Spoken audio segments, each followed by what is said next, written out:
আমরা বুক ফুলে বলতে পারি বাংলাদেশে কোন সংখ্যালঘু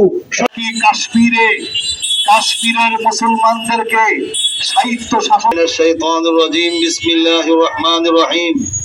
ইয়া আইয়ুহাল্লাযীনা নির্যাতিত হবে না, তারা তাদের অধিকার থেকে বঞ্চিত হবে না, বরং মুসলমান তাদের উচ্ছেদ করেছে, মাদ্রাসাগুলো বন্ধ করে দেওয়া হচ্ছে, মসজিদগুলো ভেঙে ফেলা হতে আছেন। যারা দেখেন ফেসবুক অনলাইনে দেখেন, যারা বিভিন্ন পত্রে মুসলমানদেরকে হত্যা করা হয়েছে, নির্যাতন করা হয়েছে, বেশি যারা তাদেরকেও সেই অধিকার দেওয়া হয়। একই সংখ্যা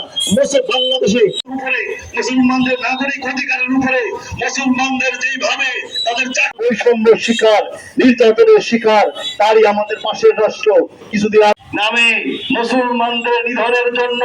যে বিতর্কিত বিল আনা হয়। বিভিন্ন জায়গা থেকে আগত নেতৃবৃন্দ, সুধীবৃন্দ, তৌহিদি জনতা, আপনারা জানেন